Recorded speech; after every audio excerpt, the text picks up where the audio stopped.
Hello, hello, hello, and welcome to my podcast. This is your boy, Carl E. Long, coming to you from Let's Talk with Carl E. Long. Again, the E stands for Edward, coming from Dallas, Texas, in the 214, and welcome to my podcast. Boy, it has been a week of so many different things. I'm telling you, this Trump administration, guys, is taking us very fast. And we are yet trying to stay up to date and stay with everything that's going on. So hopefully you are finding some things in this podcast. I'm getting a lot of good comments from you on the podcast, and I appreciate some of the love and I appreciate some of the hate as well, and the conversation that's coming out of it. That's been really, really cool as well. So thank you so much. As this podcast grows, I hope it grows to tremendous heights so that my voice is a voice for the people and that people will start to listen and learn for themselves about what goes on in our beautiful country of the United States of America. So today's podcast, my friends, it's going to be a different title. This title is, I have been like this week, there's been a lot of beating up on the Democrats, and I don't like it. I don't like it. No, I don't like it.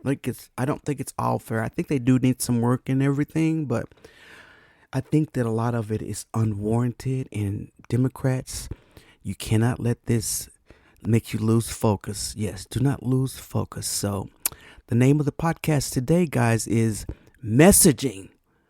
Are Democrats missing the mark, or are they on track? Are Democrats missing the mark, or are they on track with keeping up with what is going on in this Trump administration? You know, I thought that after we had Trump those 4 years that he would never come back. I just knew that it was all over, but here we are again, guys, and we're in the same mode that we were back in 2016, 17, where we wake up every morning and there is something new and crazy and scary coming from the Trump administration. Just think of some of the stuff that he said, y'all. Just think about some of the stuff he said back. The Muslim ban, y'all remember that? The injecting bleach into for COVID. You know, do you remember he got COVID? Y'all need to go back and remember some things.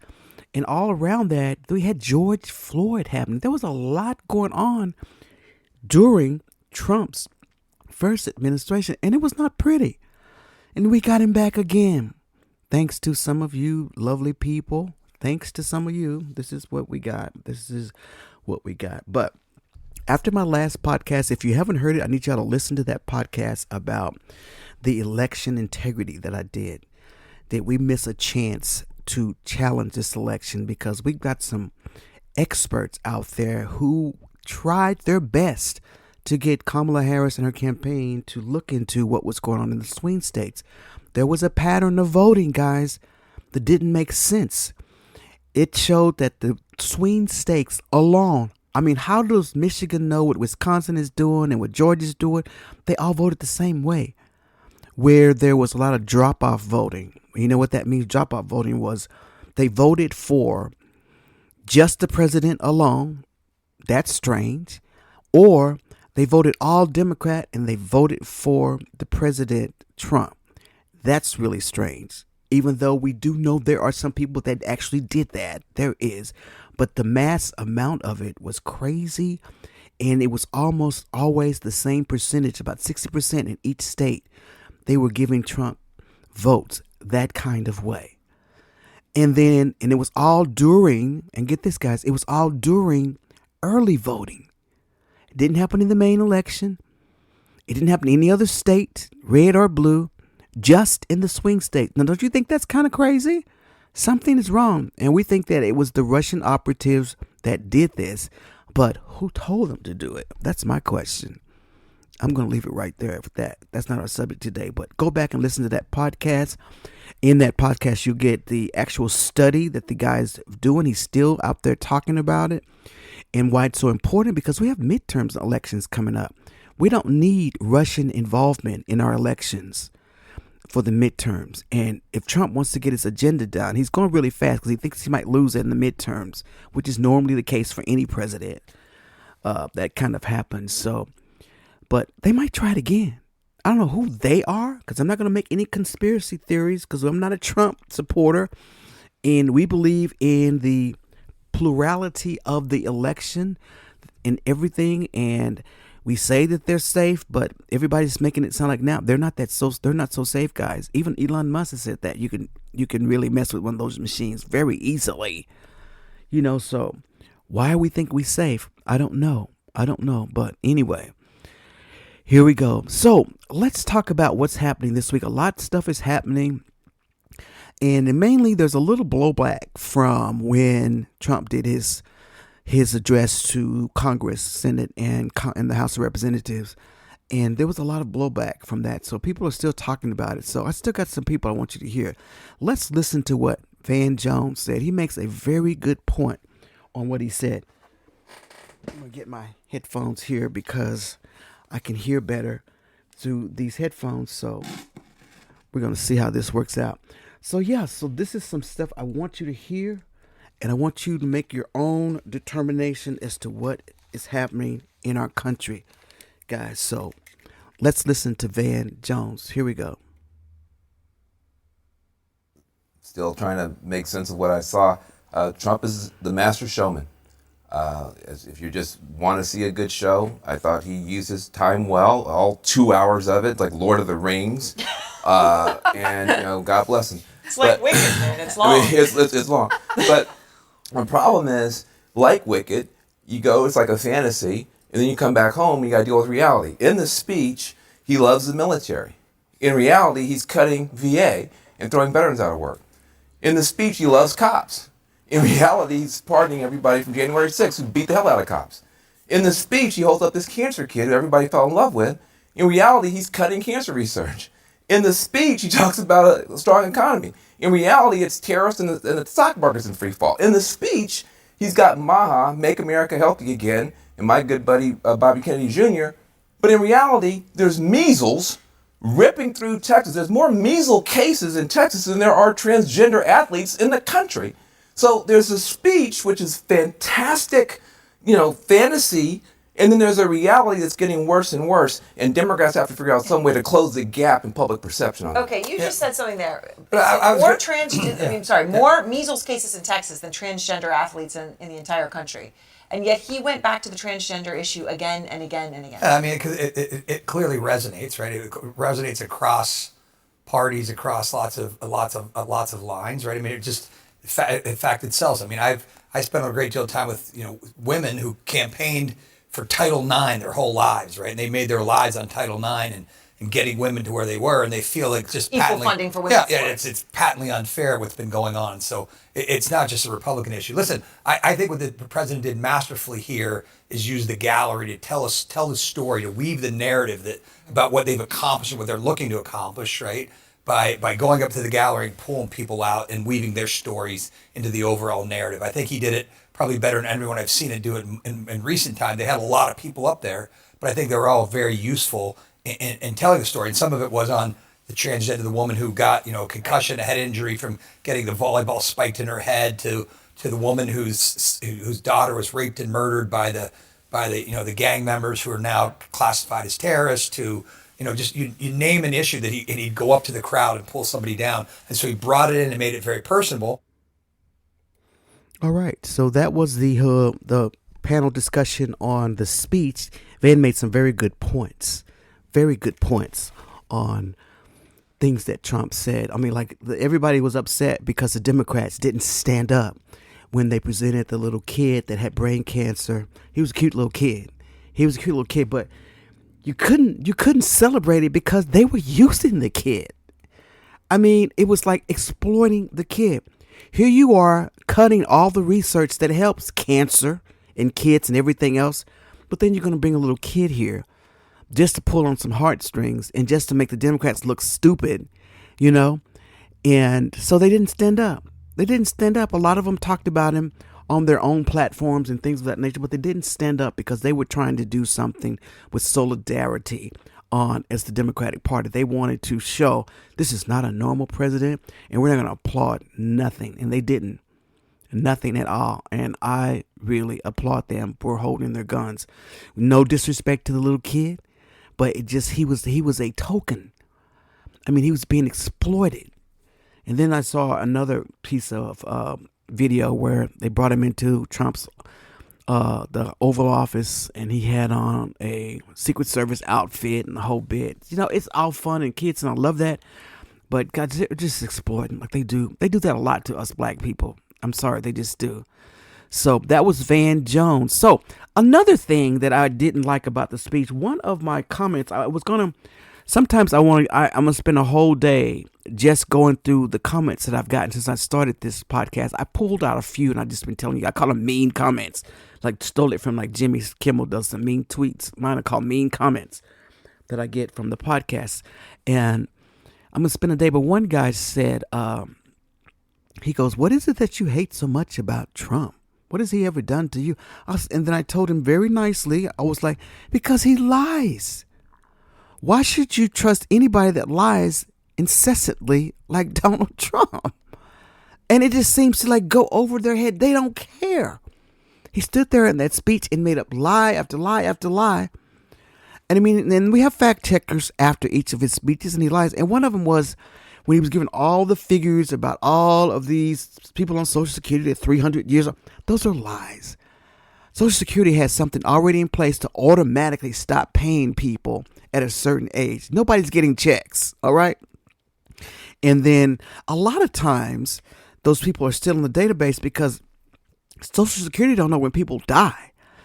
There has to be death certificates on file, and a lot of times death certificates aren't reported. But that doesn't mean they're still getting paid either. That doesn't mean they're getting paid as either. So there are some fail safes in the system. So those were lies. All of those were lies. And even Elon Musk, those were lies. And why y'all tell the people lies? Why do y'all do that? I don't understand. And MAGA, why do you accept that? Why do you accept lies? Like transgender mice. I think if you haven't heard it before, there's no such thing as a transgender mice. It's transgenic. It's a study where they are actually injecting mice with human cells so that they may inject them with all kinds of diseases. Sorry, poor mice, but that's what you're being used for. To help save human lives. Transgenic. Now, this is how stupid this administration, I don't know who your speechwriter is, Mr. Trump. Did you write it yourself? He did no research, but listen to this. So here's some details about transgender mice. And it's going to start off with, this is how stuff gets spread. Here's a TikToker who is like out there on her page. She has quite a few followers. I don't know what her name is or whatever, but she started this thing, and then it's going to get to her base. And next thing you know, MAGA, you're spreading disinformation just like you did the condoms going to Gaza. Y'all just don't know how to research anything. Find the truth. Find the truth. And then make a weighted decision. If you agree with the truth, then you just agree with the truth. And own up to it. If the truth doesn't bother you, then the truth doesn't bother you. Own up to it. But don't sit here and pass lies around that are not true. Transgender mice, here we go. 8 million to make mice transgender. Is this real life? And you were allowed to vote. Is this real life? Now, this woman's talking about something in particular about transgender mice, but where did she get that from? $8 million for making mice transgender. This is real. All right, so this was another one of those, if Trump said it, it has to be true moments. But Trump actually misspoke here big time. Because what Trump should have said is scientists were making mice transgenic, not transgender. And as you can see here, transgenic mouse technology has revolutionized virtually all fields of biology and provided new genetic approaches to model many human diseases in a whole animal context. So as you can see here in the transgenic mouse model, scientists add human cells to mice so that when they introduce diseases and study them, these mice and their tissue react more like human tissue. And that's how we end up at a University of Cincinnati website where they're talking about their $8 million study to continue gene-environment interaction research. So yeah, Dunning, instead of stopping research where you say it was transgender mice, you actually stopped research that might help us figure out how diseases affect the human body. And you, Danielle, you bought the whole thing hook, line, and sinker just because it came out of Trump's mouth. Shame on you. See, there you go. That's how all this misinformation gets out, guys. That's why I say if you are a content creator and you're doing anything historic, political, check your sources. Don't just pass along stuff without doing it. I just don't forward anything without researching it for myself. I want to be responsible about whatever comes on my page, on my YouTube page, my TikTok page, wherever. If I'm going to be passing on information, it's going to be realistic. I'm not going to pass along stuff that could be harmful to some people in the future. And that right there is harmful because he's getting rid of the department. A lot of the scientists that do this stuff because they don't know how dumb they are to even, they're doing stuff so quickly and not finding out what is actually going on. And this is what the problem is. Slow your roll. If you want to cut some stuff, go into the departments, find out what people are doing. You can find some waste. I don't know about fraud and all that other stuff. You can find some waste. You can find some savings if you do it the right way. That's all we're asking for, American people. There's not an American here who wants to have their taxes lowered. And then the question is, when y'all find all this money, are we getting anything back? What are you going to do with it? Are the American people going to benefit for any of these cuts? That's my question. All right. So still on back to the speech. And then there was the censure of Congressman Al Green out of Texas, Houston, Texas area. And he's been in Congress for a few years. And he's a very good friend of John Lewis's. And he's a very calm man, a very good man. And he basically was just yelling, you don't have a mandate on Medicaid. He was not calling them names or doing anything like that. He was actually leaving anyway. He was getting ready to leave and he was yelling at him, you don't have a mandate on Medicaid. You're killing life. He was making those points. And they decided to censor him. And they're also thinking about taking anybody that was with him or came down to sing the We Shall Overcome after he was censored off of the committees. That is wrong. And I'm really mad at the Democrats because you know what? Y'all should have all stood up with him and walked out. Yes. So, and then shame on these Democrats who voted to censure along with the Republicans. Yes, there were, 10 Democrats who voted. And their pictures are right there for those who can't see them. I'm going to call out their names. Amy Berra of California, Ed Case of Hawaii, Jim Costa of California, Laura Gillen of New York, Jim Hines of Connecticut, Chrissy Houlihan from Pennsylvania, Marcy Kaptur from Ohio, Jared Marquez from Florida, and Perez Gulenkamp, I think that's Maine, I can't read my thing here, and Tom Zuosa from New York. Shame on you. Shame on all of you. Because you know what? If this had been reverse Republican, they all would have stood together. You 10 embarrass me. Every single one of you embarrassed me for doing that.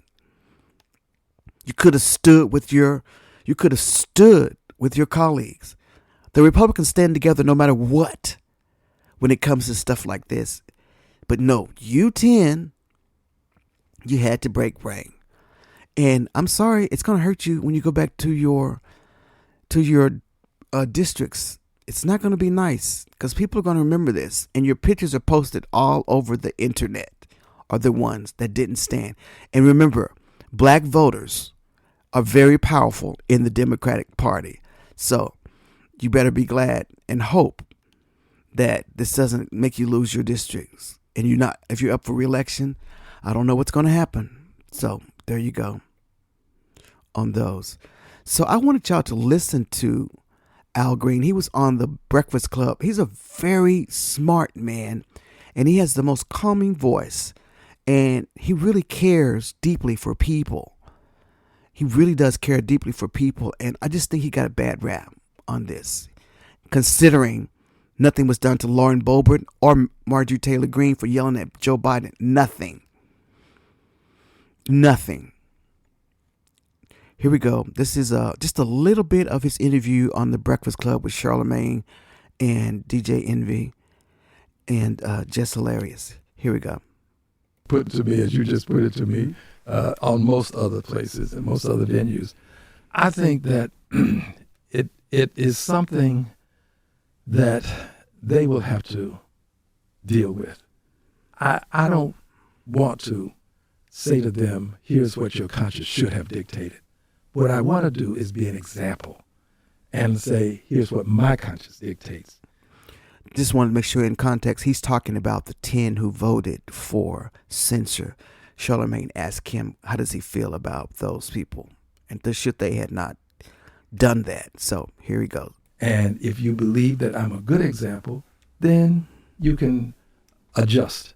But if you think not, then I have to accept you as who you are. I let them deal with their conscience. Conscience is something that's within us, and it causes us to have moral imperatives. This was a moral imperative for me. If no one else has the same moral imperative, I let them wrestle with it. I would not feel good about myself had I not done what I did. Mm-hmm. Do you feel like this presidency changes the landscapes of presidency from here on out?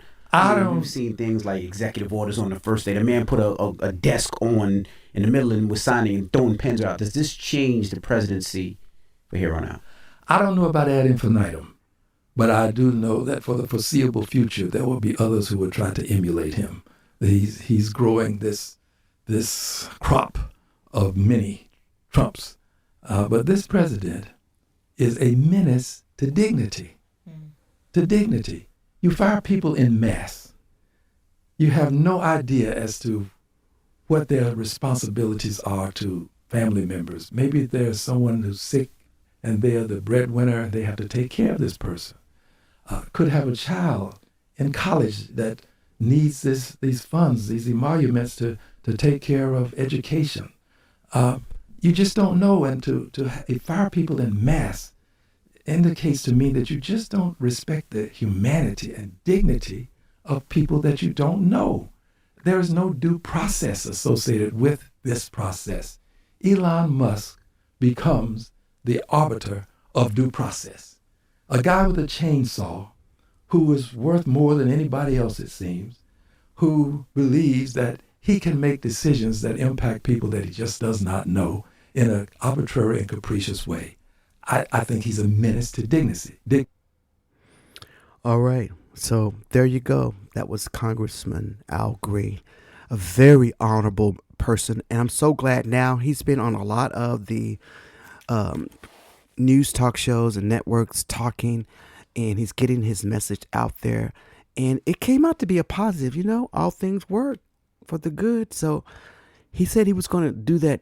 It just happened for him. He was leaving. He said he was actually leaving. A lot of them were walking out. So he was leaving. And then Trump started the lies about some of the stuff that he did. And he just couldn't take it. And I don't blame him. I don't blame him. Democrats need to be bolder like that. Much bolder as well. So that was that. So now here's Congressman Green. All of that is kind of rolling over into other parts of Congress where it's getting kind of hot and heavy because they're mad. Democrats are getting very upset and they're lashing out. And what it's coming across is that there is no cohesion, or there's no effort to do things in unified ways. But I'm going to say this. We have a very large tent. You can look at the Republican Party. They are pretty solid on what they follow. And it's always the same thing. It's not big. It's usually about money, putting money back in my pocket, keeping these people away from me. I mean, theirs is very solid, and they don't have a lot of views, and they don't have a lot of diversity. So they have a solid message. Democrats, we have a much bigger message. We tend to care about people a lot more. We care about the victims a lot more. They don't care about that. So a lot of people would handle things in different ways. So you have to assert the difference. So I wanted to let you listen to Congresswoman Ayanna Pressley first on how her exchange in one of her committee meetings, and how he was not letting her, they can put things on the record. Whenever they talk in a meeting, they want things to be put on the record. That means it becomes a factual record of that meeting. And if one were to look up any source of meetings or bills or whatever, you will have all of these additives that you can look at that were put on at the record. So it would say, Congressman Ayanna Pressley added, it'll be in the official record. So for some reason, the leader of this committee just didn't want to add anything. He asked her, what does this one say? That's not the way it works. That's not the way it works. So she just pressed on, and it got kind of heated. Here we go.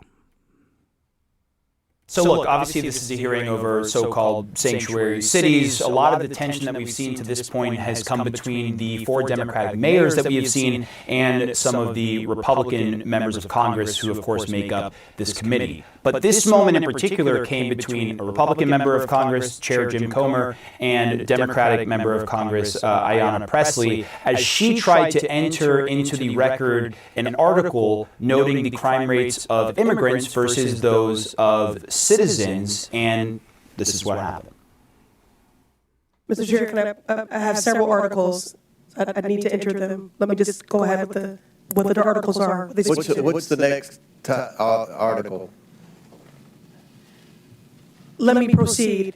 Data from Texas shows that U.S.-born Americans commit more rape and murder than immigrants. Listen, this trend that you all trying to get thrown out of committee so you can get on MSNBC is going to end. We're not going to put up with it. This is procedural right as a member. You can go with Mr. Frost and Mr. Green. Reclaiming my time. That's what you want. No. Ms. Presley, I have been very accommodating to you. Mr. Cipriani, start the clock.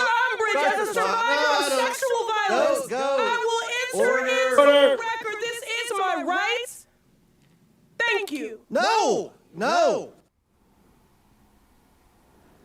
So I will say, overall, the hearing has never gotten to that level, but obviously one of the more intense interactions we've seen over the course of this. I should mention, too, yes, this is a hearing about so-called sanctuary cities. There's not really a single definition of it, but it's essentially jurisdictions that don't always cooperate with federal immigration actions depending on the situation. And in large part, what we've heard from these mayors is, while there are some instances of migrants committing crimes, some of them violent, some of them after having been held in local police custody, these mayors have argued that overall their cities have been safer as a result of these policies, of their current policies, citing drops in murder over the past few years, which of course corresponds with their respective influxes of migrants as well. Those are some of the numbers that we've heard cited by these mayors. But again, they also made a point to emphasize that while they don't necessarily comply with every ICE detainer request, for example, they do comply with ICE warrants, and they have been very clear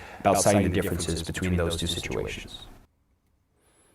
Okay, so this whole discussion was based on sanctuary cities, and he basically didn't want any statistics of any sort to show that migrants are not doing crime as much as the ICE people are trying to allude to. And she wanted to enter into some articles to show that crime is very much down. And it's definitely not migrants, it's more Americans of the crimes that are there. They didn't want to hear it. All they want is they want to stop sanctuary cities at all costs. They don't want to hear it. They don't want to hear any truth. Do y'all get that? They're trying to censor everything that the Democrats are doing because they have a little power. And I say little, it's a little. They just lost a seat. This is the last one of the special elections, so they're down. But we kind of lost one too when Sylvester from Houston, I can't think of his last name, the congressman that passed away suddenly. And so I don't know how that's going to work out for the Democrats, but there are 3 seats that are out there for special elections that they can pick up. It's only like a slim majority. It's like 3 seats different. Maybe it's 2 now, I think. So they don't have a mandate, as they keep saying. They have a little bit more room on the Senate side. It's like 47 to 53 because we lost some significant seats there because of Joe Manchin. We knew we were going to lose that, and we knew we were going to lose what was the other seat? Joe Manchin's seat, and the one in, there's another one that was significant that we lost as well. So there you go. Now, here's another one, and this one is just great. This is my favorite show, Abby Phillip Newsnight. And I just found out she has a Saturday roundtable show. Y'all need to check that one out. This is where they bring people from both sides, and they talk about stuff. And this is a congresswoman from Washington State, I believe. I can't remember her name. I didn't get it. I should have written it down. But Congress, she was on there, and she had an interaction with Scott Jennings. And I want to show you the power of a black woman and her finger. She raises her finger, and for those you can't see, you'll hear. I'll let you know what she did. She raises her finger to silence Scott Jennings. You know, my favorite pundit on. He's probably the highest paid pundit on CNN because he's like the only. Well, they have several conservative pundits, probably about 4 or 5 that I know for sure, that are hired regulars. But he's one of the ones, and they love to put him on. They love to put Scott Jennings on. But she silenced his butt with a finger. That's the power of the 92%. Here we go. Listen to this congressman talk about what Trump is doing and Elon Musk is doing, and how Scott tries to chime in and she silenced his butt. Here we go. President Trump promised to lower the cost of living. He has done none of that. And the Trump administration and Elon Musk are demonstrating one thing with all these random cuts. They don't care if you get sick.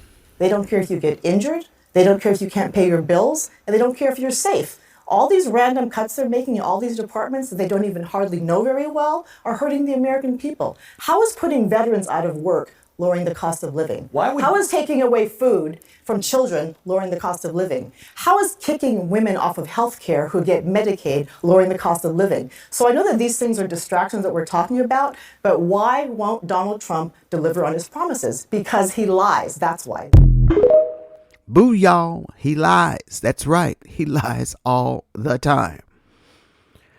Woo, I don't understand, MAGA. Y'all just amaze me sometimes. So here's a question that's out there. Who is the leader of the Democratic Party?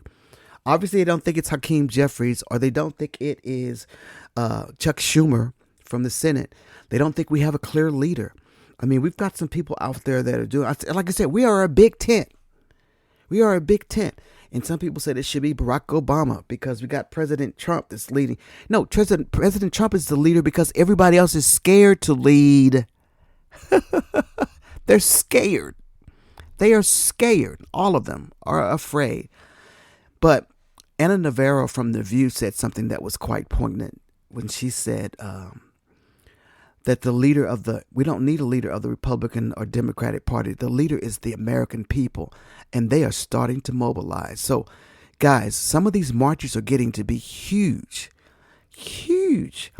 And you know what? They're going to get even bigger because right now, black people are not in these marches. We're not in it. A lot of minorities are not in these marches because we're still kind of burnt from it all. But this is like, I told you that God gave me an epiphany when I was looking at why is he allowing all this stuff to happen. And then I got an epiphany that said, I'm going to show them, Carl, what it feels like, what you guys went through to protest. So you got now hundreds and thousands of white Americans who are upset about what's going on, and they're out there protesting. Get a little feel of it. Get a little feel of what it's like to be oppressed by your government. You're getting a little feel of what it's like. Now, we tried to tell y'all, but I think this is what God wants y'all to see, and this might be the uniting factor for us in the future, because the people are starting to mobilize and understand that our best interests are not being taken care of. They're upset with the Democrats because they're not giving a good message. But the Democrats tell me, I want y'all to know, the Democrats are working hard, guys. The attorney generals from the blue states, they're out there, they're fighting these things. All of these, they are mobilized. They have got lawyers all over the place. And the Jasmine Sullivans and the Maxwell Frosts And a lot of other ones are fighting hard to keep this thing right. So I know it looks like they're not doing anything. And I know that they did a little TikTok video. Everybody thought that was cringe. It was from a TikTok follower who has over 7 million followers, and they came down like they were X-Men. I don't know what cartoon references. I'm not much of an animated person or what cartoons and superheroes. But they were coming down and jumping out of the sky like as if they were jumping out of the sky and they were going for battle. I thought it was cute. It wasn't cringy. It was just kind of the ones that they chose. AOC and Jasmine look good, but the rest of them look kind of not into it enough. But here's the deal. They said the Democrats are so stuck up and so educated that we can't get out there but look at the Democrats. Don't let them do that to you. Remember our Democratic convention? It was lit. Y'all do have the power. I think that all Kamala needed, even though I still think this election was compromised, I'm not going to let that go since I read that study. She needed just maybe one more month. This thing would have been wrapped up and put to bed. Because we have to figure out all of these operatives that the Republicans have been doing for 4 years. They have been working on this Project 2025. And guys, they have been mobilizing to get their thing together so that they could sell, notice I didn't say tell, sell the American people and manipulate them into thinking they're the better party. Because it's not truths. None of it is truth. They spent all that time on the transgender issue, which is not really a huge issue, but it resonated with people. It resonated, and it worked. It's a shame that those people have to be treated that way, and I hate that they're being used by the Republican Party. It's making it very unsafe for transgender people, and it's not fair that they're doing that. Just like they used the poor people when they were saying they were eating the dogs and eating the cats. It's not right. It's just not right. And I just don't agree with it. So now the people have mobilized and they are marching. Look at this crowd in Washington, D.C. for a march against Elon and what he's been doing with the government workers.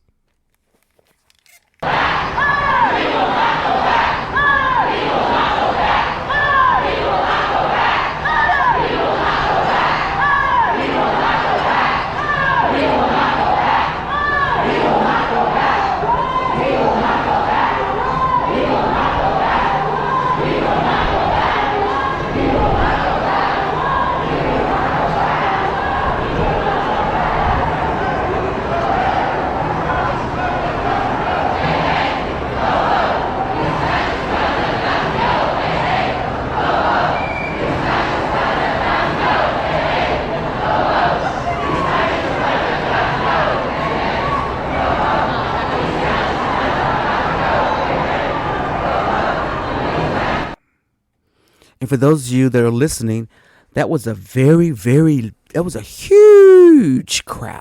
I don't know how many thousands it was, but it was overwhelmingly Anglo-Americans. I'm kind of proud of y'all for marching.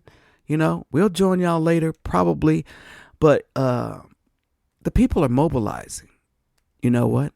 And if you think that Trump is going to win by keep doing things and the people aren't with him, no, he's huge on numbers. He wants to be popular. He wants people to love him, adore him, revere him. That's his mojo. That's what fuels him. And if he's not getting that, it ain't going to be right for Trump. He can't just go out there and say, well, I can't, American people. If he loses, if those numbers keep going lower and lower of his approval rating, he is going to have a fit. He already probably is. Because, guys, believe it or not, Donald Trump watches TV. He watches The View. He watches all of the media. Yes, he does. And I think he sits up all night, and that's what he looks at. Oh, well. So, I wanted to play this next thing about a lot of the stuff with the tariffs that are going on. All the Republican parties, their god of the Republican of the many years is the great Ronald Reagan, which Ronald Reagan now looks like a Democrat compared to what they are now. But this was Ronald Reagan's view on tariffs. This is recorded video from years back of what he thought about tariffs. and how if people try to sell you tariffs, what will happen. And people are all coming back. But that was a different time, and I don't care. He says tariffs have changed. But this is his view on tariffs. Let's listen in. You see, at first, when someone says, let's impose tariffs on foreign imports, it looks like they're doing the patriotic thing by protecting American products and jobs.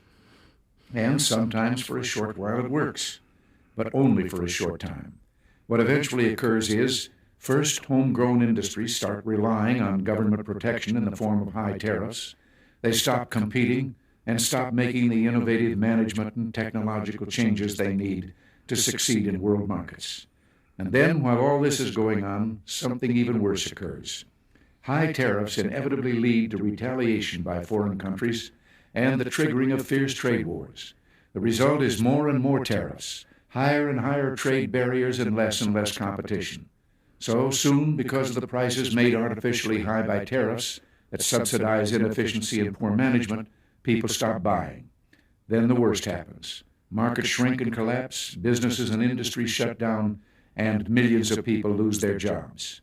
The memory of all this occurring back in the 30s made me determined when I came to Washington to spare the American people the protectionist legislation that destroys prosperity. That's from Ronald Reagan's mouth. That was Ronald Reagan, guys. Yes. So he let you know what we think about tariffs. I don't know why Trump is so into that. So here's my thought. He thinks that America has been ripped off for many, many years. So, okay, why did you come into Washington with that thought? I think Trump has done a lot of business around the world with Trump Towers and his Trump casinos and whatever. And I think that if a country doesn't allow him to do what he wants, he puts him on his list. Y'all know that he's a vengeful person. So where he gets this America's first thing for the tariffs and he thinks he's doing something, I don't know what's driving that. Because Donald Trump has a motive, guys, and it's always self-inflicted motives. It's never one where he really, truly cares about the American people. And you can debate me on that if you want to. But there's something personal about these tariffs that he's going to put the country in turmoil like this. And because he's going up and down and changing his mind, every time he does that, it messes with the stock market. You lose a little bit of your 401k. And y'all think that he hasn't put him in. Well, he's not going to really put. But the fact that he mentions it and says he's going to do it, the market hears him, businesses hear them, and they start to freak out. And then the Dow goes crazy. He got to quit playing with people's lives. If you want tariffs, put the suckers in. Decide what you're going to do. So here is the Canadian reaction to Donald Trump. Tariffs. Canada's mad. They're very sweet people usually. They don't get upset or anything, but a lot of them are very angry with Americans. And the United States and Canada have always had a great relationship, and he just ruined it for all of us. Yep, just ruined it. We're gonna just like when we go to France. People in France cannot stand Americans. They think we're just dumb and stupid. So now here we got Canadians going to be thinking, and everybody's going to be hating Americans when we travel because Donald Trump has made it so. So here we go. BO, the largest purchaser of alcohol in the world, will begin removing U.S. products from its store shelves. Workers at the Liquor Control Board of Ontario, or LCBO, are removing American liquor from their shelves after President Donald Trump imposed 25% tariffs on nearly all imports from Canada and Mexico. Both countries consider the US their largest export markets, and the tariffs could severely impact their economies. Well, it all comes to Donald Trump, right? He needs an excuse to be an and that's what he's doing. Tariffs are bogus, right? I mean, this is just a ridiculous situation that we find ourselves in.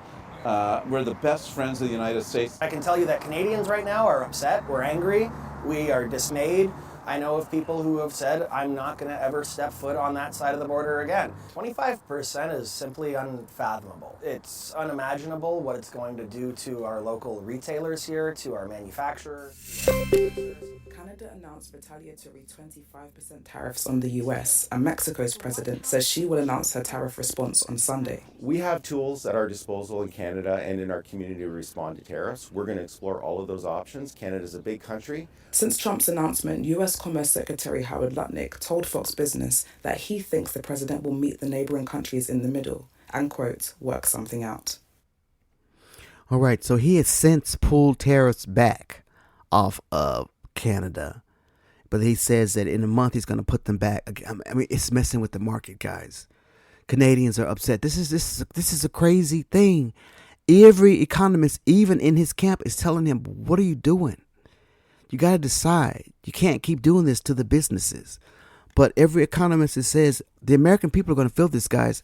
All right, let me tell you. I'm going to give you a scenario, and you tell me how you think this is how tariffs work. All right. So you buy clothes in the retail store, right? If you are a clothier, you buy your clothing wholesale, right? At a price, right? And then when it goes to the store, when you sell it, you mark it up so that it is retail, right? Same thing kind of way tariffs work. So why does Trump so want to stop Canada? I don't understand what is going on with him in Canada. Why would you pick on poor Canada? I don't understand. And it's just like he wants them to become the 51st state. He's been calling Prime Minister Trudeau governor. And now he's talking about changing the borders. And now the next thing he says is, we don't need Canada. What we can do, guys, is that we can actually get our own lumber. You know, Canada supplies us with most of the lumber.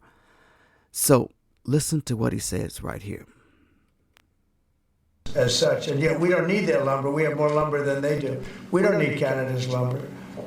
So what I'm doing is I'll be signing an executive order freeing up our forests so that we're allowed to take down trees and make a lot of money and then reharvest trees. Also, we're cutting fire divides. A fire divide is a 50-yard to 70-yard swath where the trees can't, it's long enough so trees don't burn forever until you can get them out. And those trees can be sold and made a lot of money with. So, but we'll be doing that. We don't need trees from Canada. We don't need cars from Canada. We don't need energy from Canada. We don't need anything from Canada. So where we can be self-sustaining, which is in most things. Look, we have more oil and gas than anybody. Our forests are massive forests. We're just not allowed to use them because of the environmental lunatics that stopped us. So I'm going to be freeing that up very shortly so that we don't have to go to other countries to buy lumber. Why should we be buying lumber from other countries, paying tariffs, paying big prices, extraordinary prices, and we have lumber. We have the best lumber. Go ahead. Well, Karen. All right, so now he's going to go after our forest. Where you going, Donald Trump? Yellowstone Park first?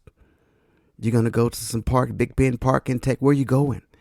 You're going to get this lumber and you think we don't have, if we're not harvesting lumber now, you can't just go into a forest. It's not ready to start replenishing.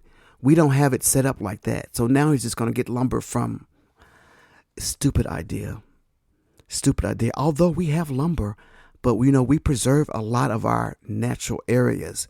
So as again, conservatives do not care about environments or climate change or anything like that.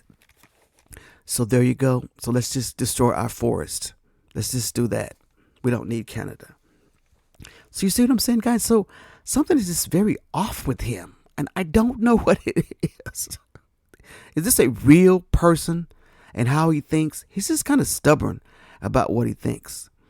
So now what else has Trump done? He has halted a lot of stuff, and it's starting to get crazy.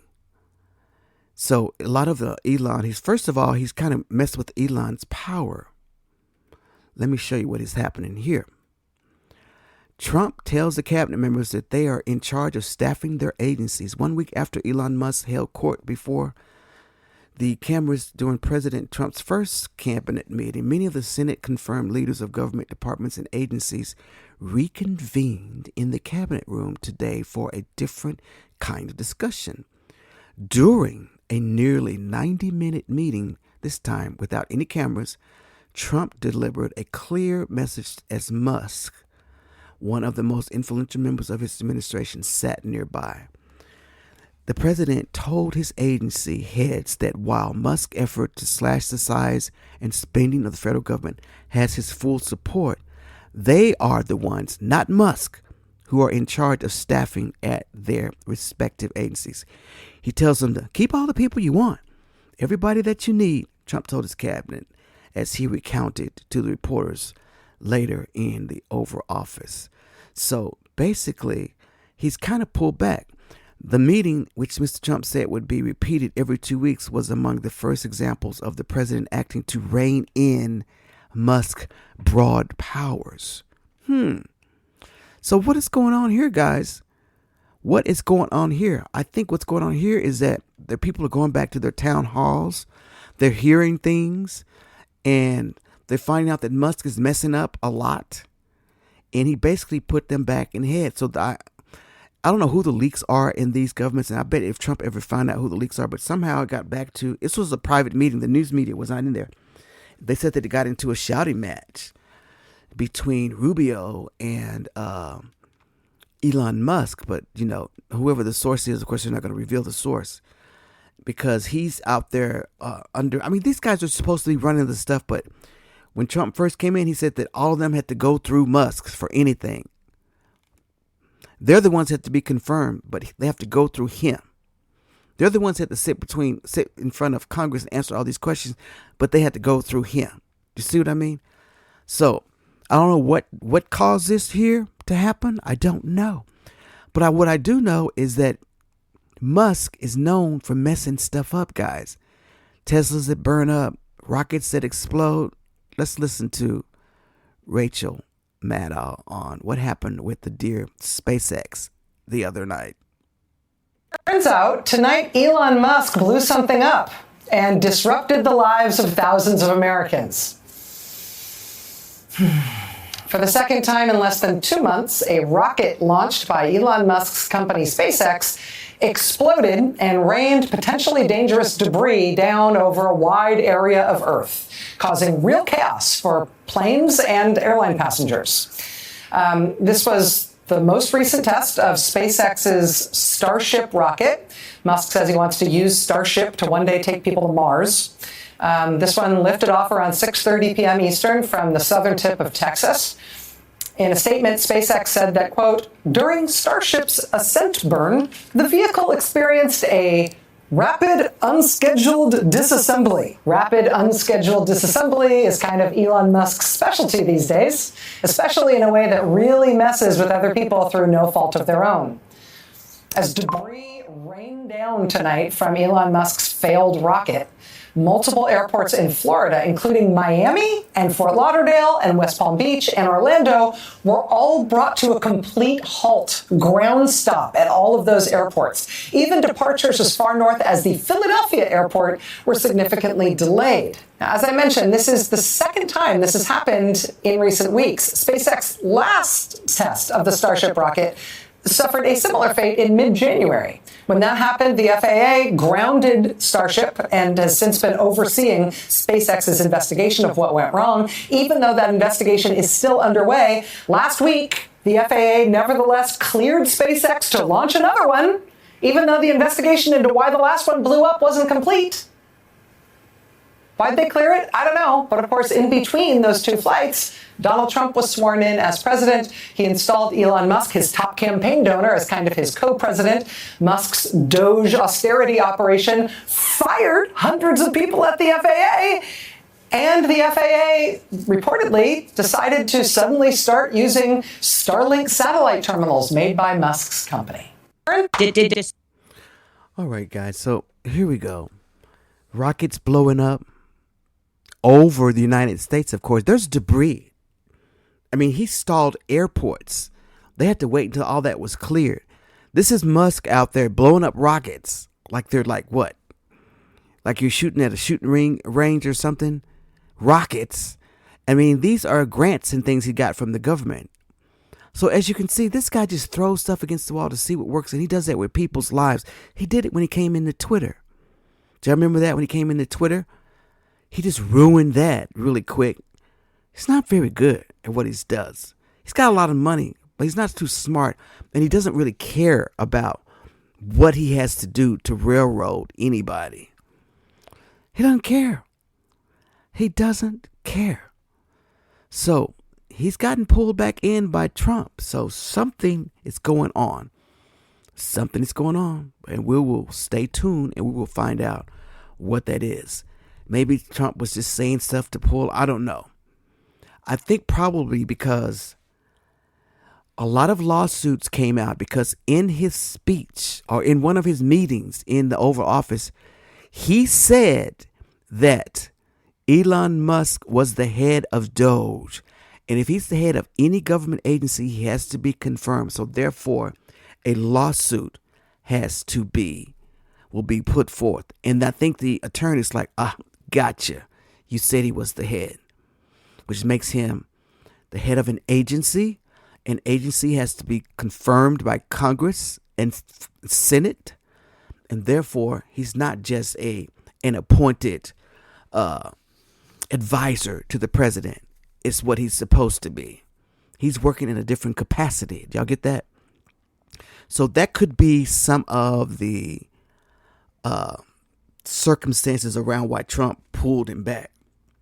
I don't know. But you never know with these guys. They're always they're calculating. They're calculating, guys, all the time. They just are. So, meanwhile, in the DOJ, which is supposed to be separate and an equal entity from the executive branch, dear Pam Bondi, they have taken out all of the Department of Justice civil rights divisions. So I guess if there's a civil rights of anybody that's happened, there will be no Department of Justice intervention because they've basically gotten rid of it. So let's listen to this from MSNBC, and then you make your determination. Here we go. Joining me now is the Reverend Al Sharpton, host of MSNBC's Politics Nation, president of the National Action Network, and my good friend, Rev. There are a lot of people who don't really know the work of the Civil Rights Division of the Department of Justice. It's storied.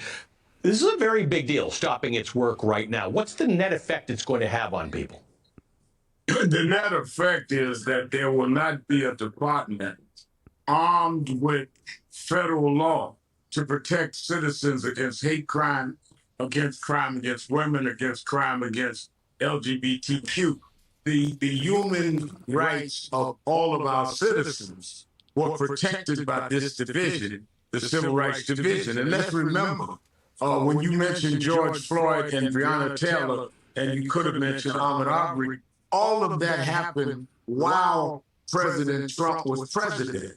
And he did nothing. But the Civil Rights Division under Biden came in and prosecuted the police in George Floyd, even though they had faced state charges and state convictions, and in Ahmaud Arbery. And they had consent decrees with those police departments. With all of that removed, Trump is now trying to have a society where there would be no redress for the George Floyds, no redress for the Minneapolis Police Department, as well as the departments that they put under decree under the Biden administration. So it is to really undo. He's already tried to undo with dealing with the question of suspending DEI. Now we're dealing with him disarming us from even having the law properly investigate civil rights crimes. So one of the reasons that the Civil Rights Division stepped in the cases that you mentioned is that states sometimes don't have the power. The crime doesn't meet some sort of state standard. And what the Civil Rights Division of the Department of Justice says is that this crime or this alleged activity violated someone's civil rights, and they go in with federal protection. So sometimes it's the lawsuit of last resort. It's not only the law, the feds have the resources that some of the states don't have. And it's different federal law.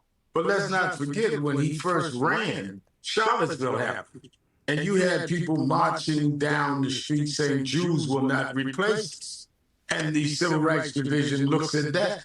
We had the first hate crime summit in the White House with Joe Biden as president, Kamala Harris as vice president, with Jonathan Greenblatt of the American Anti-Defamation League and Mark Morial and myself sharing it. So he'll send a signal in 3 days, that I'm suspending DEI, diversity, equity, and inclusion, and I'm going to shut down the Civil Rights Division. He hasn't even been the president a week and has declared war on the human and civil rights of blacks, of Jews, of gays, LGBTQ, trans. He's declared outright war.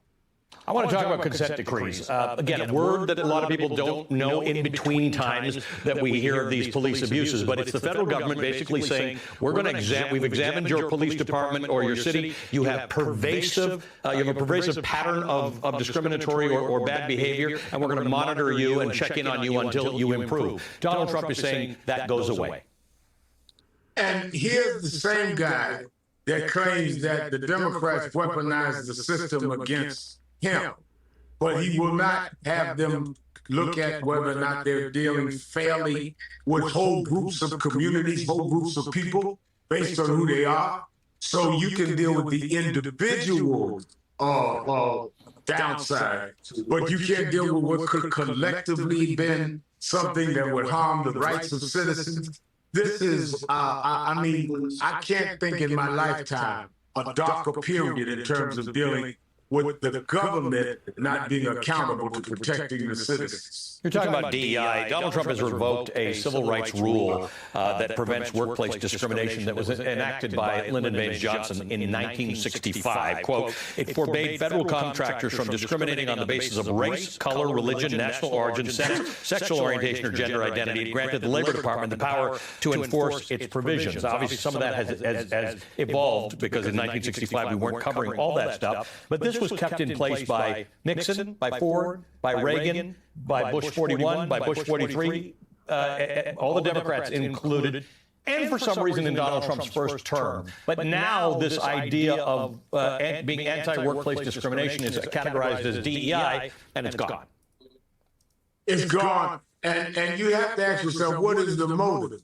If Republican and Democratic presidents have maintained this, let's remember, affirmative action started under Richard Nixon, a Republican. His Deputy Secretary of Labor, Arthur Fletcher, wrote it. So what is so atrocious to Donald Trump that nobody before him saw? We certainly can't say the data says that the problems of racial discrimination at the workplace is something that warrants us to just go and do something else, that all of that is resolved. So he's playing to a race-based crowd. He's trying to, in many ways, play this us against them, which is why we've said, in National Action Network and other groups, that we've got to go after the private sector that wants to end DEI and say those that want to take that side, you don't want diversity, inclusion, and equity, then you should have a diverse consumer base. And we're going to, in 90 days, start targeting some of these companies to say, fine, you can go with Trump, but you will not have our consumer dollar. How did Martin Luther King start? He started by boycotting the Montgomery bus boycott. So sometimes when you won't hear our appeal, you will hear our dollars. And the other side of that. The other way. All right. So did y'all hear that? So anything that reeks or smells of anything that has DEI, they just strip it. I mean, that's been there since LBJ. And it's an executive order. And remember, I told you when executive orders, when another president comes in, if the executive order, it's not a law, it's an executive order, but they can stay in effect until somebody comes along and revokes it. So since 1960, that thing has been there, and he comes and takes it away. We don't need this anymore. So there is no federal protection against hate crimes or discrimination against workers. He just got rid of stuff. There's no federal mandate on that at all. I mean, Congress can come along and write laws, but it has to be passed. That's the thing about executive orders, because there are a lot of executive orders that are still there, and they're just there because every president says, this is good, leave it, you know. But to me, when it's an executive order that's good, it needs to be codified and sent to Congress so that we don't have a situation where he can roll back. I mean, what if that had been like slavery was an executive order? we'd be up a creek, right? Because he can come in there and say, I think they need to go back. Get rid of it. That's the way it works. Executive orders. So it's within his right to do it, and he did it. And there we have it. So now, like Reverend Sharpton said, we're going to have to get y'all in the pocketbook now because you just messed with us here. So, as all of this is going on, MAGA world is still going crazy. So I want you to listen to this lady. She's just very colorful, and she just tells it like it is against her MAGA brothers and sisters. And when you first look at her, you think she'd be MAGA, but she's not. And I love her. Here we go. Let's take a listen.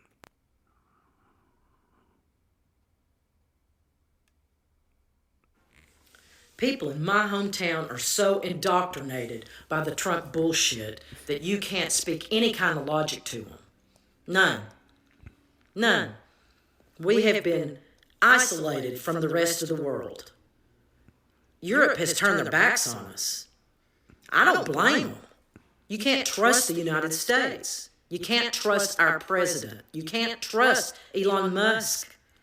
They are buddying up with Putin for whatever reason, because he owes him, because they think they're going to get more power, because they want to be part of taking over the world. Who knows? But the fact is, the people that were our allies no longer are.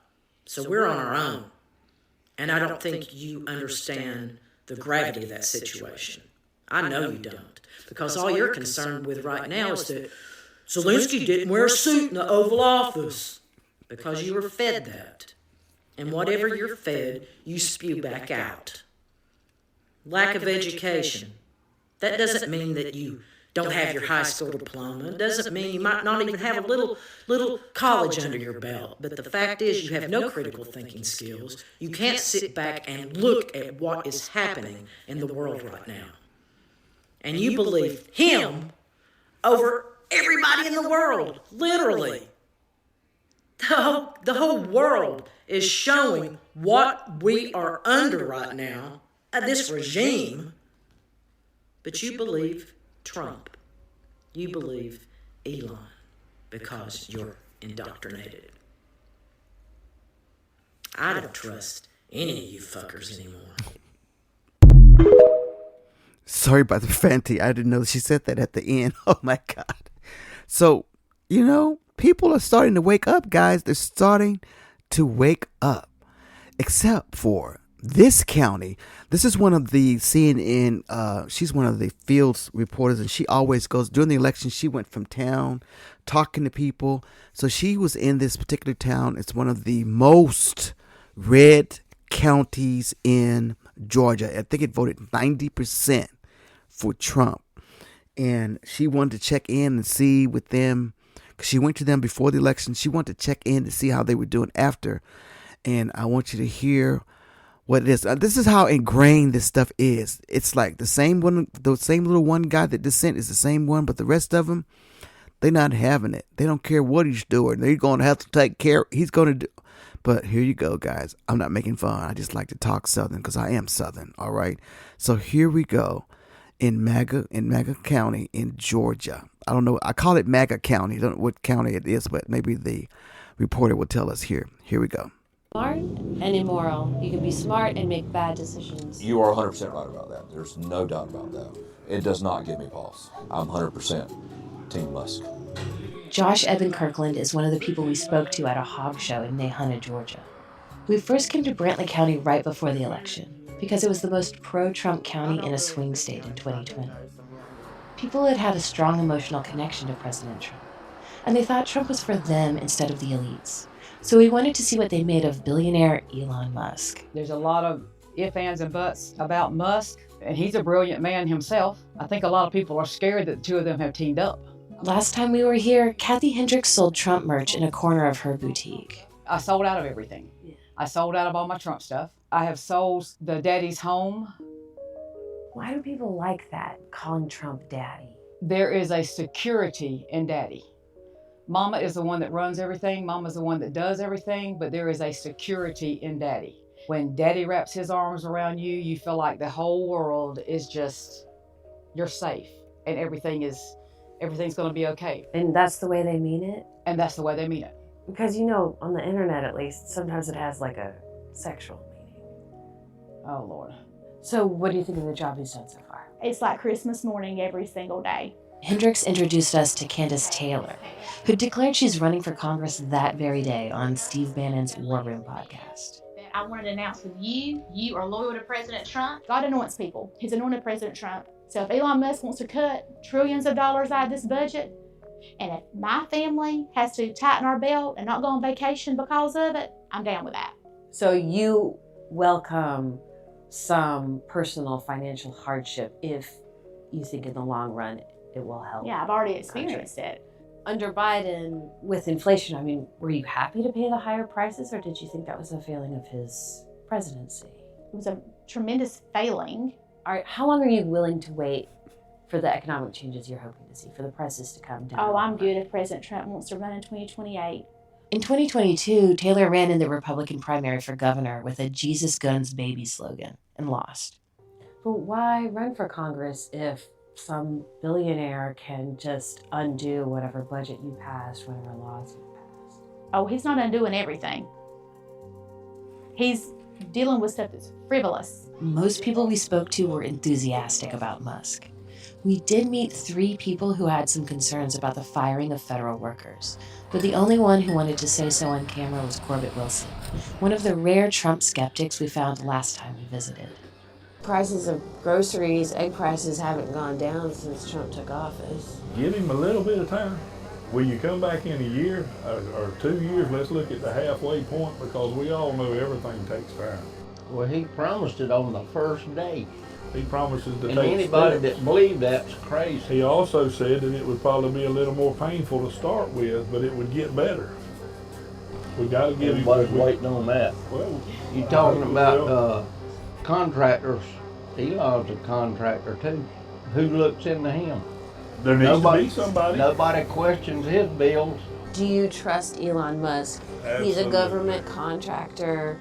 He's got business interests, whether in defense, internet, that kind of thing. He's also admitted to drug use. He smoked pot on the Joe Rogan show. Do you trust him as like a stable, rational, and reasonable person to be doing this job?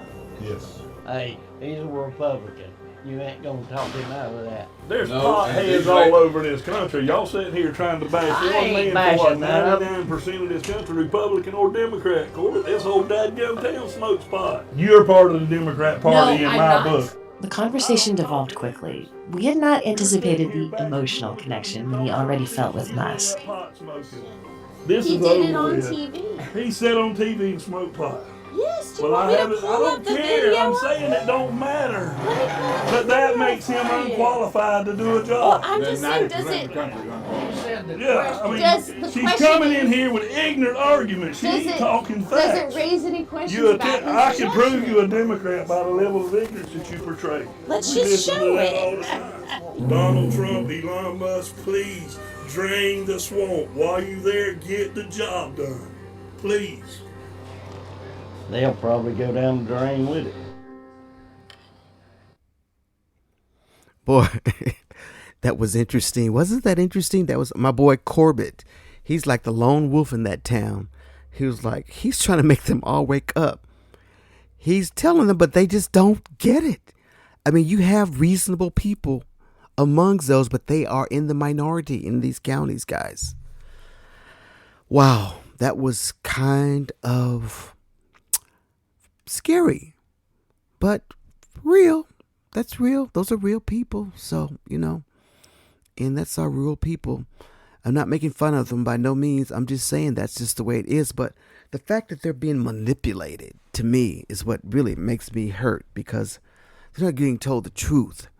If they were being told the truth, then maybe things would change. But sometimes the truth is okay with them. And that's okay too. So there you go. So now the last part of the thing we're going to dedicate to Governor Newsom. Governor Newsom has decided to start a podcast, guys. He decided to start a podcast. And it's been ruffling a lot of Democrats' wings and feathers, because he took a stance on transgender as to where he stands, and he kind of broke away from the Democratic Party on transgender athletes or whatever. And he did it with the nature of his podcast is that he wants to bring on people from the very extreme right of him and have conversations. It's kind of ingenious because he's really divulging some of their secrets, and they're so gullible. They're telling them, which I think is kind of interesting. But the fact that he wants to do that, and then they think, and I know that he wants to run for president. I don't know. Gavin, your name's come up so many times. You'd be a great president. But what I don't want you to do, and I'm thinking he's getting ready to move more toward the center so that you can reach, because in order to reach the MAGA people, you got to.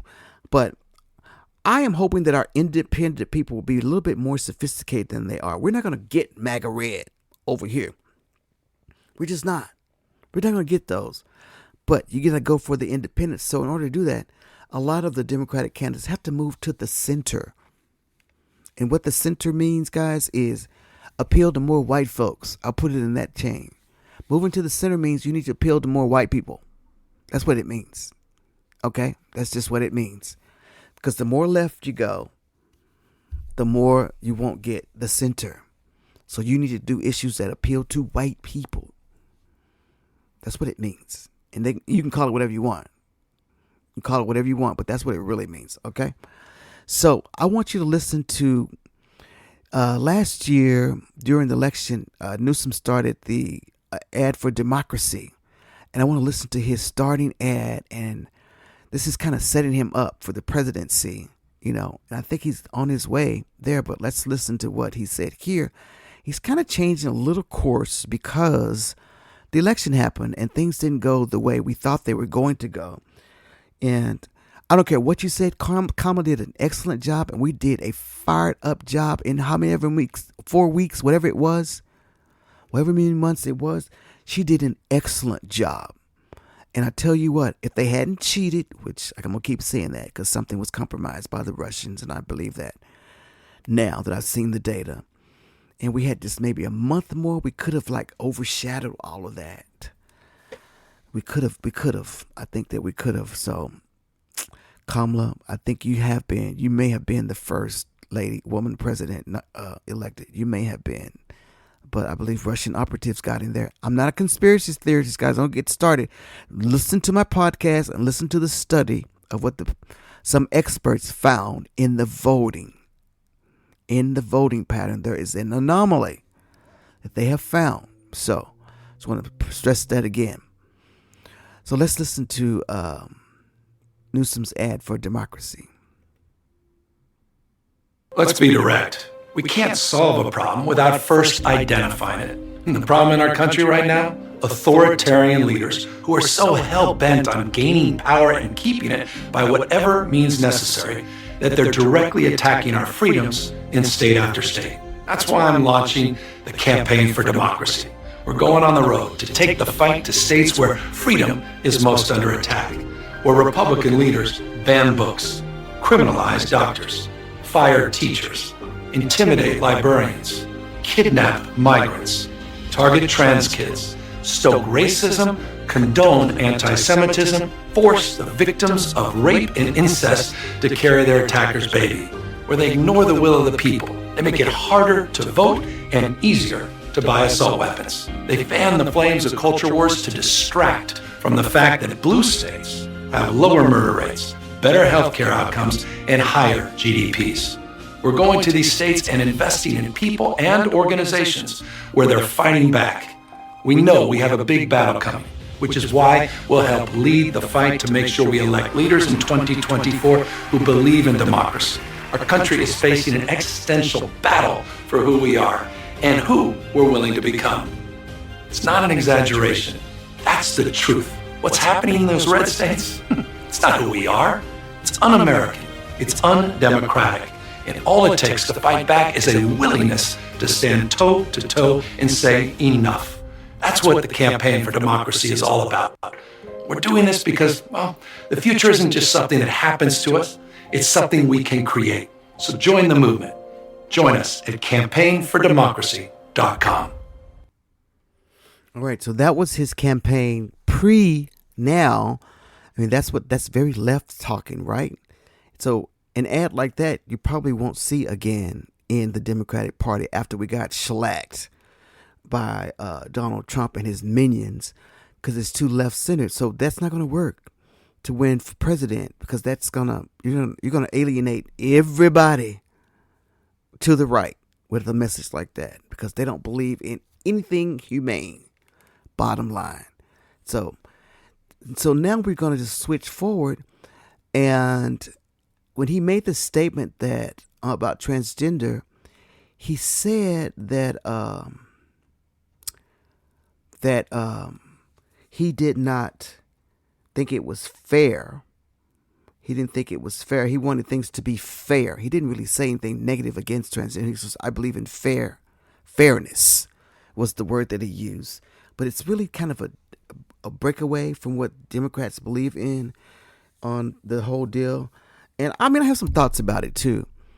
I mean, a trans woman versus a trans man, there's different things. A trans woman is probably not going to try to play a trans man is probably not going to play sports with real men. Although we have females in some states that play on football teams. So we allow that because females wanted it. And then when you turn it the other way, when you have a trans woman, and that's a woman that has transitioned from a man to a woman. And I don't know. I mean, they take hormones that gives them more estrogen, and they take shots and things like that to help them to transition. And it does change a lot of their body makeup. They lose a lot of muscle. It's just the way it is. They turn into women. So they really do turn into women. And so you have to really think about that. So I don't know what's fair, what's not fair, but it's not enough of them in the country to be having this discussion. It's just a scare tactic. It's just a scare tactic on all. But let's listen to what David Axelrod had to say about Newsom and his newfound center thinking or reaching out to the right kind of thing. And then we're going to play you one of the scenes from his podcast. Here we go.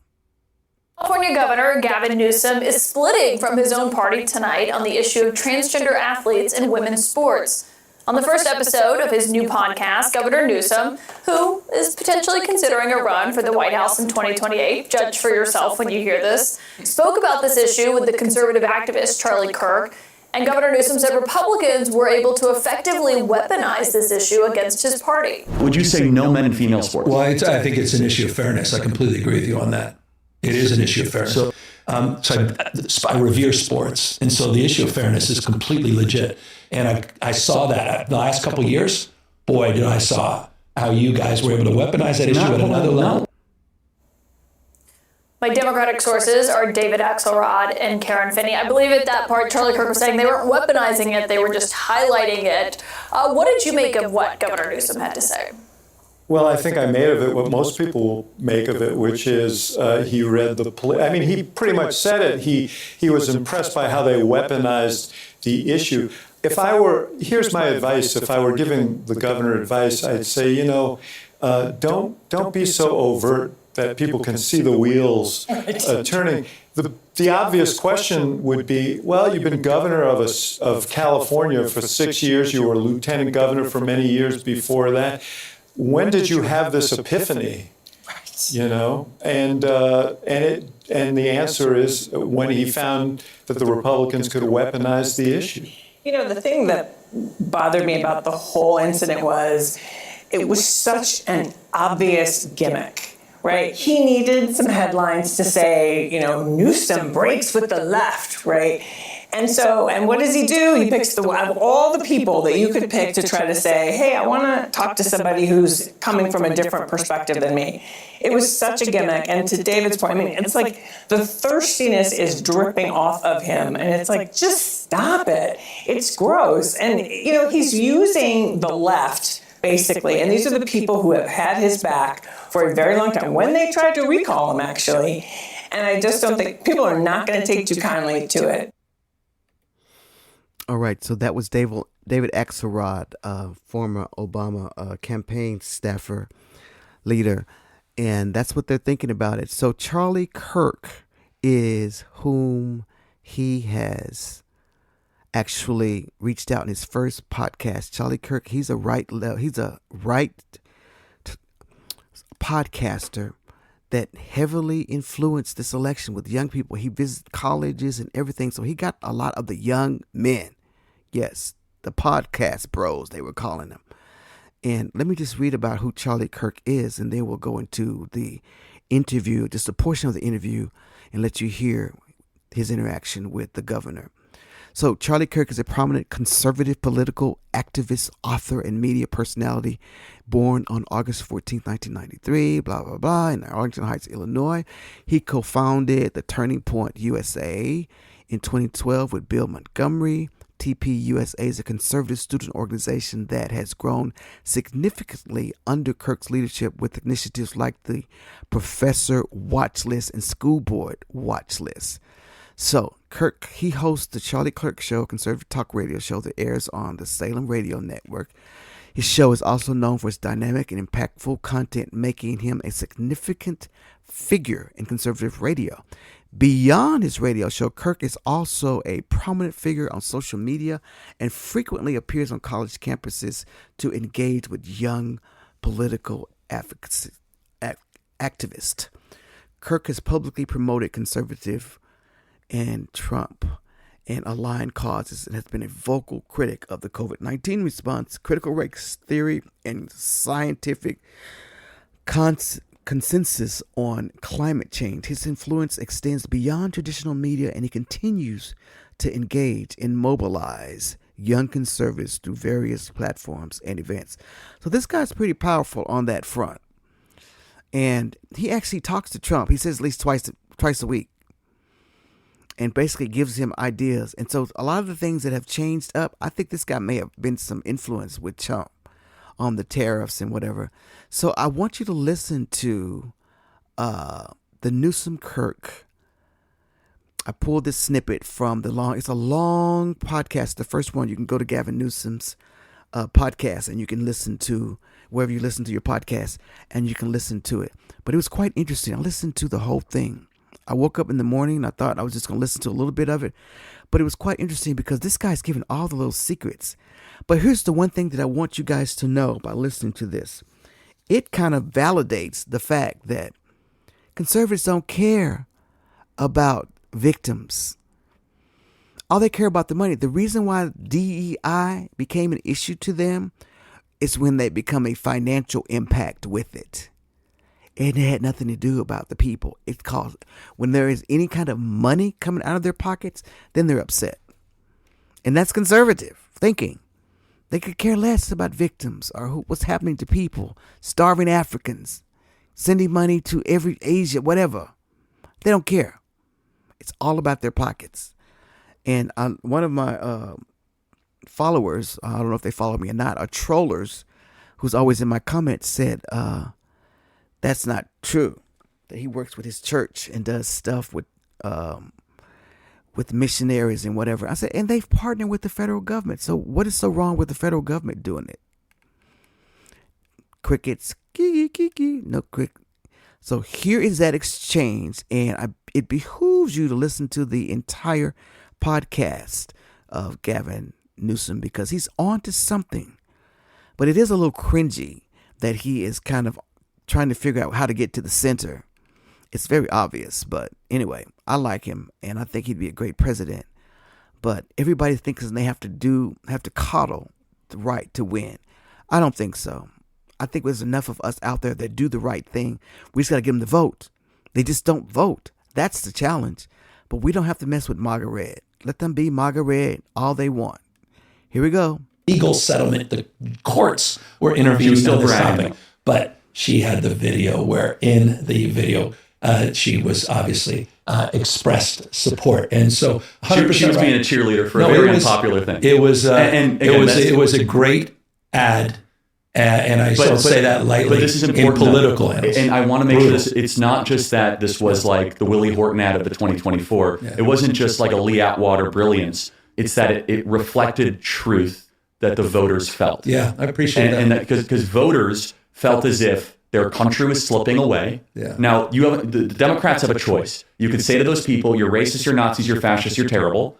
Or you can listen to them and be like, why is it that a steel worker in Pittsburgh who's voted Democrat his entire life is voting for Trump despite all of the stuff that's been thrown at him? Yeah, and all the rhetoric that he's thrown at us. Yes, but it's a pattern, and the trans thing is just one of those things. But the second element was also what we saw under Joe Biden was if you came to the southern border from any country and you spoke the magic words, you could go to any city you're choosing, right? CBP1 border app, and all of a sudden that steel worker in Pittsburgh's like, why am I paying all these taxes? And I'm getting I can't afford beer. I can't afford anything. Mm-hmm. And so I guess my question is to you, what are the Democrats going to do about it? So I'm going to answer that in a second, but let me pull a few more threads. You said 2020 is when you started to see the Democrats sort of advance this notion of wokeism. It's when the awakening really started. What was it? You know what I'm talking about. No, but so is it? Yes, the Latinx stuff. That, by the way, not one person ever in my office has ever used the word Latinx. So can we finally put that to bed? Yeah, we agree. But where did that even? No more Latinx, everybody. Well, I just didn't even know where it came from. I'm like, what are people talking about?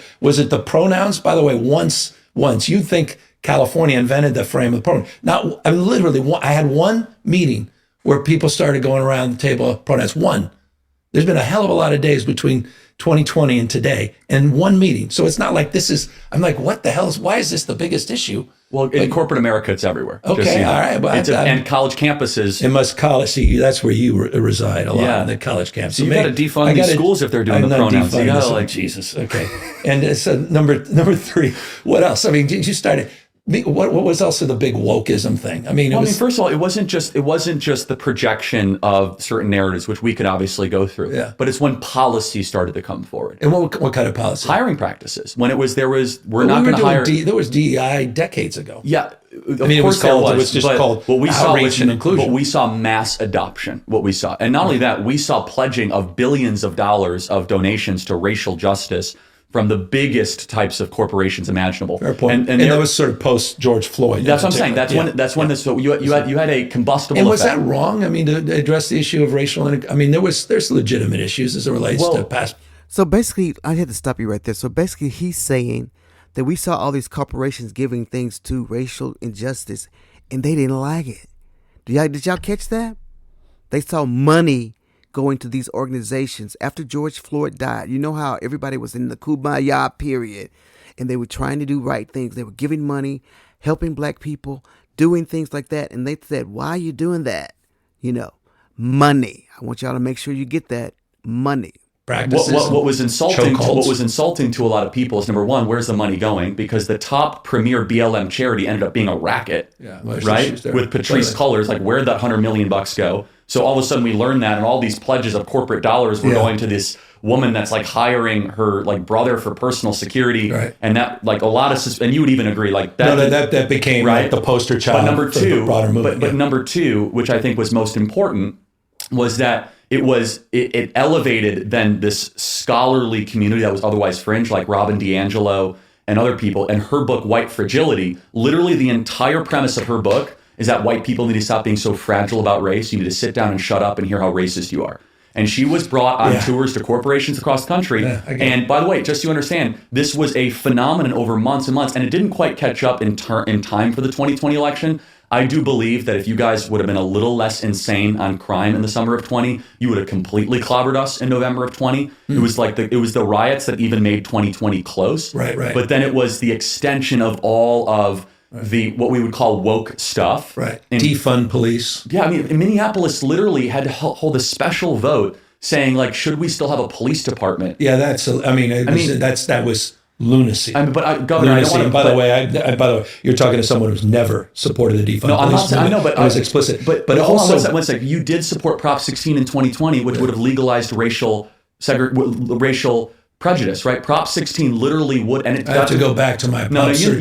You're smart. Prop 16. I taught 960 SAT, so a little humility. Hold on, no, you're the governor of the largest state in the country. No. I saw your debate against DeSantis. You're good at this stuff. You know what I'm talking about. Prop 16 would have had legalized racial prejudice, which it got defeated by 16 points despite all the institutions. So you're asking me, what did wokeism look like? when California, when all the institutions, yourself included, Right. with all due respect, No, I appreciate embraced it. Yeah. this insane ballot measure, guess what? Even the people of California didn't want Yeah, I mean, racial well, discrimination. remember, California since 1996 has had Prop 209, so the affirmative action case came from the Supreme Court as relates to institutions of higher learning, had no impact on California. So it's an interesting, California also codified as a constitutional amendment marriage between a man and a woman. And that was in the 2000s. So California runs an interesting I found it to be illuminating, trends. though, that despite, there was really like no opposition. It was like a couple hundred like No, I Asian appreciate it. activists. Honestly, I have to go back to it. But I Yeah. just want to say, Yeah, you yeah. asked the question, what did wokeism look like? Yeah. Prop 16 in California that would have had legalized racial discrimination. That was not a major, there was a broader national I know, narrative. but I'm just bringing it home to you because there were hundreds of such ballot referendums, right? Yeah, okay. There was, city. All right, so that's just a little bit of it, guys. It's probably about a hour 50. I don't know. It's a long podcast, but it's very much worth listening to, and you should check it out. That podcast with Gavin Newsom and Charlie Kirk. I got to find out what Prop 16 is that he said that didn't win. But the thing about it is, guys, that as I end this podcast today, what the whole Republican machine is doing is manipulative to me. They think that they're providing the people that are with the party all of these conduits of justice and whatever, but they're really just feeding them what they want them to know. You know what I mean? Democrats don't work that way. Democrats work in different ways. We try to fix the problems. We're trying to help the people. And sometimes we may be too bleeding heart for our party and whatever. And Democrats are not a monolith. We have a big enough tent that we can do all these things. Republicans don't have that. Their one thing is right now is making sure that the white fragility is safe. And that poor lady who wrote the book, that book is really good. And you should read it. And, and the fact of the matter that all this is because of George Floyd. And people just woke up and we were together as people and we decided as people that it's not okay for you to sit on somebody's neck and kill them while the camera is going. It's not okay if someone is screaming, "I can't breathe," and calling their mom and everything is okay. It's not okay that even after he stopped speaking, moving, that you continue to stay on the neck of the dead person who's now dead. And we came together on that, America, as an issue. And out of it came some love. Some love. Out of it came some things. But now, everybody's all back to their corners. And all that's over with. Oh, yeah, and there is even one podcaster, I can think of his name. Which one is it? I can't think of his name. That is calling for Derek Chauvin to be pardoned. Yeah, that's where we are right now. Derek Chauvin is the one that did all of that to George Floyd. Was on the neck, was guilty in the States. They can't really do much about it, but he pled guilty to, he was charged with a federal and a state crime. The state crime he's serving 20 years. He's got to serve that because the federal does not supersede a state trial. But Trump can ceremoniously pardon his federal trial because he pled guilty to that. He pled guilty himself to the federal trial. He had remorse. So there's a group of I think it's Charlie O'Brien, that might be the podcaster, but there's a group of podcasters that are trying to get that pardoned by Trump. Now, Trump, dear President Trump, if you want to see some unrest in this country, then do that. That's just a slap in the black people's face. And that just shows that you guys are not about nothing. And you're wrong for doing that. I pray that never happens. But it's out there. I didn't want to cover that too much because I just don't want to put too much press on that because I just don't want that to happen, guys. But it could. It wouldn't do anything. The man still had to serve his 20 years. But ceremoniously, Trump would do it just to show it'd be a dog whistle to his base that his base doesn't think that the guy should have gotten that because George Floyd was drunk and da-da-da-da and all this. So there's a lot of people that agree that he should have just died like he died. It was okay. Yeah, there is, believe it or not. So I know this was a very long podcast today, guys, but I had a lot to cover. There's a lot that went on this week. I won't make them this long again because there was a lot of work putting it together. But I want to make sure that you hear the truth. Challenge me on anything that I say. If I say anything that's wrong, challenge me. Let's have a talk about it. I want to get things right. And I want the American people to hear me. I want you to hear me. If someone hears me that I say and I find some things that's going to help somebody, then that's the goal right there. But the main goal, guys, is that we got to figure this thing out as people. It's how we're going to live together. Because right now we're going backwards. And I ain't liking that. I'm sorry. I'm not liking that. None of us are. So, there you go. So I hope you had a wonderful day with me today. And check me out on my next episode. All of you podcasters, you should check out the new app out that I'm using. It's called Podpage, where you can set up your own web page. Podpage. I have that link on my linked tree if you want to check it out. But yes, this is a great app. But anyway, everybody have a wonderful day. And until the next episode, this has been Let's Talk with Carl E. Long. Have a wonderful day. Bye now.